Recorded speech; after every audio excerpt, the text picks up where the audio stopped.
Bismillahirrahmanirrahim. Assalamualaikum warahmatullahi wabarakatuh. Bertemu lagi dengan saya pada mata kuliah pengantar bahasa query untuk hari ini, hari Kamis tanggal 22 Oktober 2020 bagi kelas SKP 192, di mana pada siang hari ini kita masuk pada pertemuan yang ke-6. Nah, tidak terasa sebentar lagi kita akan memasuki ujian tengah semester. Harapannya bagi mahasiswa SKP 192 tidak ada yang memiliki tanggungan nilai untuk tugas harian berupa kuis ataupun tugas untuk mengumpulkan yang sudah ditentukan waktunya. Nah, mungkin untuk melihat peta nilai dari SKP 192, saya akan coba bukakan kelas dulu untuk kelas SKP 192. Di sini untuk peta nilai yang diperoleh, kalau saya lihat sudah cukup banyak ya. Ini ada beberapa mahasiswa yang ternyata masih memiliki nilai kosong. Pertama, Adi Pandu Pamungkas di sini untuk tugas DFD-nya belum mengumpulkan. Kemudian Fauzi Alfikri ini untuk kuis yang kedua tanggal 24 September. Nanti silahkan dicari channel YouTube-nya. Silahkan Anda jawab di sana, capture, dikirim ke WA Group ya, untuk menunjukkan bahwa Anda sudah menuliskan hasil kuis untuk tanggal 24 September 2020. Kemudian untuk Koirul Anam ini sampai sekarang tidak ada tugas yang dikumpulkan, hanya menjawab kuis saja pertama kali. Kemudian untuk Lintang Janul ini kuis yang kedua juga belum ya, nanti bisa disusulkan sama seperti punyanya Mas Fauzi tadi. Jadi silahkan ditulis pada YouTube channel, Anda cari nanti channelnya, kemudian dikirim ke WA Group. Kemudian di sini ada lagi Rangga Bagaskara. Ini belum mengumpulkan sama sekali dari kuis kedua, tugas normalisasi sampai dengan tugas DFD. Baiklah, itu kira-kira untuk peta kelas dari SKP 192. Nah, di sini pada pertemuan yang ke-6 ini, harapannya nanti setelah selesai perkuliahan ini saya berikan, materi ini saya berikan, silahkan bagi yang ingin memperbaiki nilainya bisa bertanya di WA Group, begitu ya. Nanti dikirimkan hasil link-linknya itu ke WA Group. Baiklah, pada pertemuan kali ini saya akan membahas tentang studi kasus untuk pra-UTS, di mana bahan-bahannya untuk studi kasus tersebut dimulai dari pertama ERD. Nah, untuk ERD ini saya akan mereview dulu. Kita pernah membahas tentang ERD ini sebelumnya, di mana ERD itu adalah Entity Relationship Database ya. Nah, untuk ERD di sini simbol-simbolnya juga sudah ada, tidak boleh diganti dengan simbol yang lain. Jadi di sini ada tanda elips, ini untuk menunjukkan nama-nama field yang kita butuhkan. Kemudian ada gambar kotak, ini untuk nama unitnya, atau kita sebut juga nama tabelnya nanti karena ini kita bicara tentang database. Kemudian belah ketupat ini untuk nama relasinya, dan biasanya jika ini nanti menghasilkan tabel baru, maka namanya juga tidak jauh-jauh dari nama yang dibuat di sini. Misalkan contohnya di sini ini adalah dijual.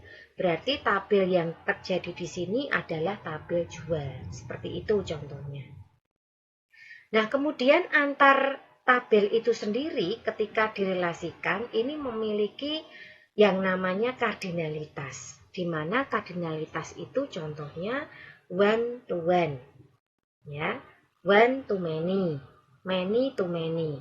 Nah, yang perlu diingat bahwa kardinalitas many to many itu pasti akan menghasilkan satu tabel baru.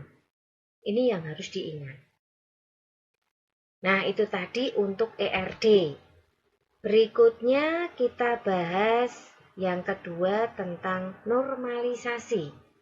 Fungsi dari normalisasi itu adalah untuk menyederhanakan tabel, sehingga tabel itu tidak bisa dipecah lagi. Tujuannya dilakukan normalisasi ini biar tidak terjadi hal-hal yang nanti mengganggu proses database ketika diolah. Ya, jadi ketika kita tidak melakukan normalisasi, nanti akan muncul masalah-masalah seperti redundans. Ya, redundans ini berarti ada beberapa data yang ditulis berkali-kali, datanya sama dan ditulis berkali-kali. Nanti ini akan menghabiskan tempat, sebetulnya tidak efisien sama sekali. Ya, dan kemudian yang kedua itu ada delete anomaly. Jadi ketika kita akan menghapus salah satu bagian dari rekod yang kita inginkan, itu ternyata malah menghapus data secara keseluruhan. Nah, ini adalah masalah yang cukup fatal juga ya untuk delete anomaly. Kemudian yang berikutnya ada insertion anomaly. Ketika kita ingin menyisipkan salah satu bagian dari rekod yang kita inginkan, ternyata mengakibatkan hal yang tidak konsisten atau terjadi inkonsistensi di dalam database tersebut. Datanya menjadi berbeda atau berubah. Ya. Nah, kemudian ada lagi update anomaly. Kita niatnya ingin memperbaiki salah satu bagian saja. Tapi ternyata update yang kita lakukan itu membuat data tersebut menjadi tidak konsisten. Nah, untuk mencegah ini semua, maka dibuatlah yang namanya normalisasi. Nah, contohnya ini adalah bentuk anormal, di mana pada bentuk anormal ini biasanya kita tuliskan semua nama field yang kita ingat atau dibutuhkan untuk pembuatan sistem. Ya, jadi ketika menuliskannya pun boleh double ya, tidak satu saja, boleh double. Nah, kemudian berikutnya lagi ini sudah masuk ke bentuk normal yang pertama, di mana untuk normal yang pertama ini biasanya sudah memiliki nama utama. Contohnya nama master misalkan ya. Kemudian field-fieldnya di sini juga diusahakan jangan sampai ada yang kembar. Kalau ada yang kembar dihapus dulu. Nah, kemudian pada bentuk normal berikutnya, di sini kebetulan normal yang kedua, itu akan muncul tabel master. Dari tabel yang sudah Anda bentuk tadi, akan muncul masternya. Nah, di sini muncul dua master, yaitu tabel konsumen dan tabel produk. Untuk tabel konsumen sendiri, isinya ada ID member, nama, password, dan lain-lain. Untuk tabel produk, isinya ada ID order, kode pesan, dan lain-lain. Nah, berikutnya pada bentuk normal yang ketiga, ini masih bisa dipecah lagi atau disederhanakan lagi menjadi tabel jual. Di mana pada bentuk normal ketiga ini sudah mulai muncul relasi antar tabel. Nah, yang perlu diingat, ketika Anda menghubungkan antara tabel satu dengan tabel yang lain, itu harus sinkron untuk nama fieldnya. Sebagai contoh, ini kode pesan menjadi primary key pada tabel jual. Dan dia direlasikan dengan kode pesan yang ada 2 bintang. Ini masuk ke secondary key. Jadi, urutan garis ini harus searah. Harus sama dengan garis sebelumnya.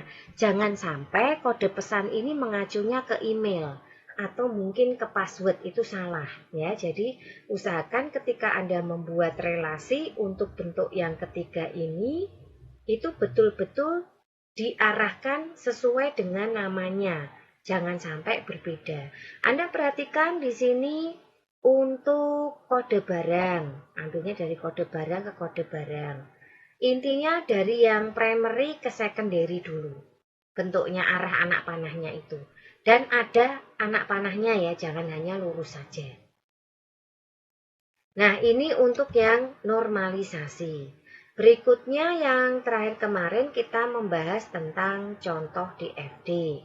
Nah, DFD ini intinya merupakan sebuah bagan yang digunakan untuk menggambarkan sistem secara keseluruhan dan simbolis bentuknya. Adapun bagan-bagan atau simbol dari DFD itu ada entity, yang kotak ini ya, itu disebut juga unit atau bagian. Contohnya ada direktur, ada administrasi, kemudian ada kasir, gudang, dan lain-lain. Kemudian alur data menggunakan garis, tidak usah pakai panah. Kemudian ada proses, di sini ada juga yang DFD-nya ini diberikan panah satu arah, bolak-balik, atau dua-duanya. Kemudian yang ketiga adalah proses. Proses ini digambarkan dengan bentuk lingkaran. Kemudian yang keempat ini ada bentuk tabel, database seperti ini. Nanti di tengahnya itu diisi dengan nama tabel atau database-nya. Ya, ini adalah simbol-simbol yang dipergunakan di dalam DFD dan tidak boleh diganti dengan simbol yang lain. Kalau bentuknya persegi 4, ya jangan bujur sangkar. Kalau bentuknya proses bulat, ya bulat, jangan lonjong, dan sebaliknya. Karena berbeda simbol bisa berbeda arti lagi. Nah, di sini contoh kasus pembuatan DFD mulai dari identifikasi sistem, itu ada identifikasi data dan informasi. Ya, kemudian identifikasi sumber data dan informasi itu ada identifikasi sumber data dan identifikasi tujuan informasi, di mana pada bagian yang kedua ini lebih mengarah kepada unit terkait yang mengolah sistem tersebut atau yang menerima hasil olahan dari sistem tersebut. Nah, berikut adalah contoh dari konteks diagram. Anda perhatikan anak panahnya ya. Kemudian jangan sampai kotak ke kotak langsung atau bulat ke bulat. Jadi harus melalui proses dulu, tidak boleh langsung. Misalkan dari kotak ke bulat, bulat ke kotak, atau sebaliknya. Nah, berikutnya menunjukkan dekomposisi. Dekomposisi ini sebetulnya merupakan peta proses DFD. Jadi kita bisa melihat dari sistem informasi penggajian yang dibuat kali ini terbagi menjadi 3 subproses, yaitu pencatatan data, perhitungan gaji karyawan, dan pembuatan laporan. Untuk pencatatan data sendiri dibagi menjadi pendataan karyawan, pendataan jabatan, dan pendataan upah per jam dan lembur. Sedangkan perhitungan gaji karyawan ini dipecah menjadi 2 subproses, yaitu hitung gaji dan cetak slip. Untuk pembuatan laporan sendiri dipecah menjadi proses pembuatan laporan karyawan dan pembuatan laporan gaji. Nah, nanti simbol-simbol ini yang akan masuk ke sub-sub DFD yang kita buat selanjutnya. Sebagai contoh untuk yang level 0 ini, pencatatan data, yang kedua pembuatan perhitungan gaji karyawan, yang ketiga pembuatan laporan. Ini kalau kita perhatikan kan sama dengan ini ya, sub-sub yang ada di dekomposisinya.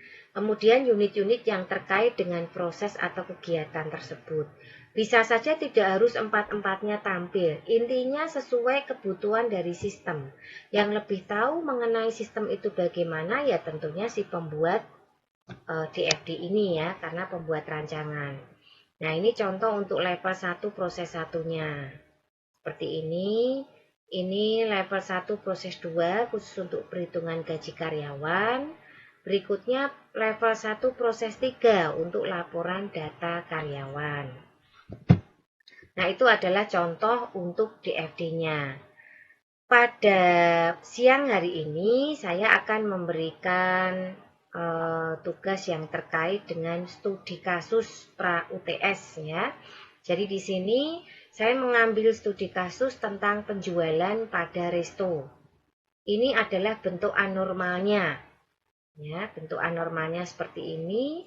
Langkah kedua, kita bisa menentukan file master sebetulnya ya. Ini sudah mulai ada yang di bintang-bintang primary key yang kira-kira nanti akan menjadi kunci utama pada tabel yang sudah kita pecah. Nah, akhirnya menjadi seperti ini. Ada makanan, ada detail transaksi makanan, ada pelanggan, ada transaksi, ada kasir, ada minuman, dan ada detail transaksi minuman. Nah, selanjutnya pada normal yang ketiga silahkan dihubungkan atau direlasikan dengan garis-garisnya.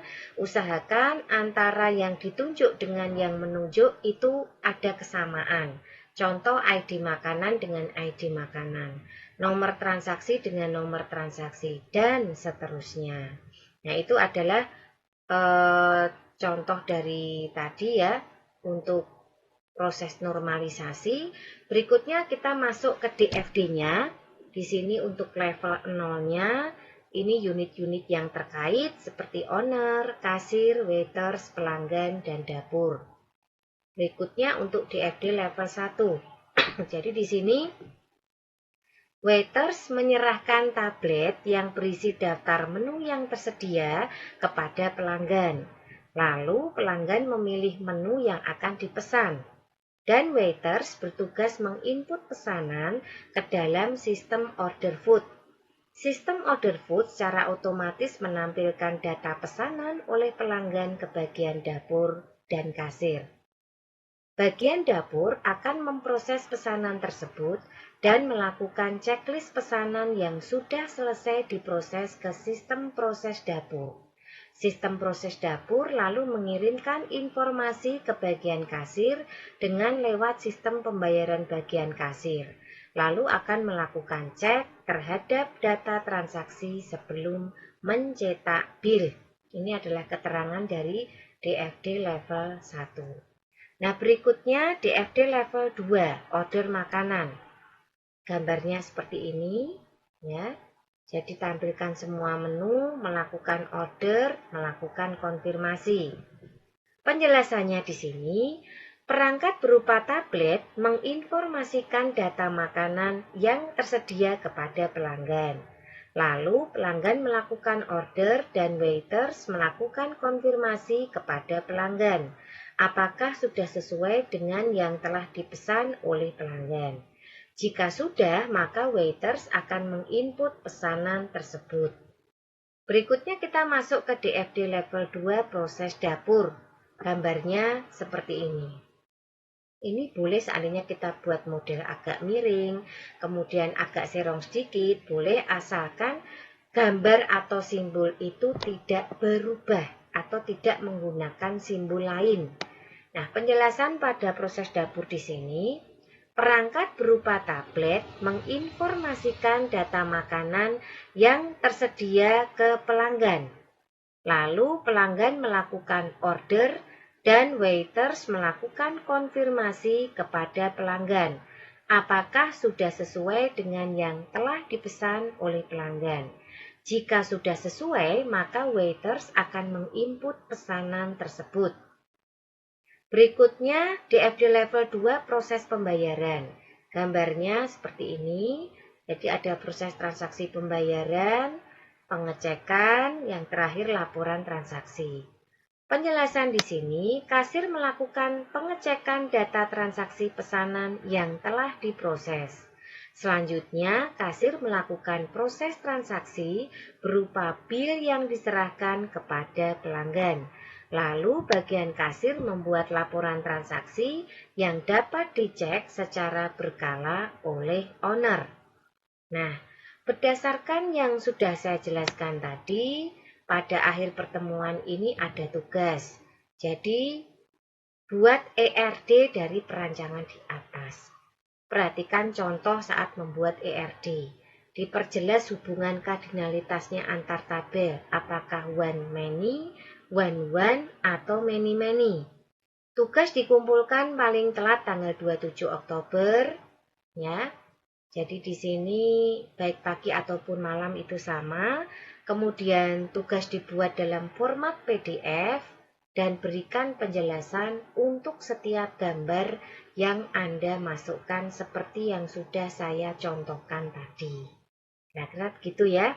Untuk pertemuan pada siang hari ini, jangan lupa bahwa ada tugas sekali lagi yang mengarah kepada pra-UTS. Jadi ketika Anda mengerjakan tugas ini, nanti arahannya seperti inilah soal yang nanti akan diberikan pada saat kita melaksanakan UTS. Nah, jadi jangan khawatir, sudah diberikan kisi-kisi dan contohnya, nanti bisa saja ada soal, ERD-nya sudah ada, normalisasi sudah ada, Anda tinggal diminta membuat DFD-nya. Atau mungkin sebaliknya, sudah ada DFD tapi normalisasi dan ERD-nya tidak ada. Nah, itu silahkan nanti dijadikan sebagai latihan untuk bisa menjalankan atau mengerjakan ujian tengah semester. Sekali lagi jangan lupa bagi mahasiswa yang nilainya kebetulan tadi masih banyak yang kosong atau ada yang kosong, untuk segera mengkonfirmasi baik melalui Japri ataupun WA Group ya. Baiklah, kira-kira itu dulu yang bisa saya sampaikan untuk siang hari ini. Mohon maaf jika dalam penyampaian materi ada hal yang kurang berkenan. Bisa ditanyakan bagi mahasiswa yang mungkin masih bingung dengan materi yang diberikan, baik melalui WA Group ataupun Japri. Akhir kata, saya undur diri dulu. Dan sampai bertemu pada minggu depan, jangan lupa tugasnya dikerjakan. Wassalamualaikum warahmatullahi wabarakatuh.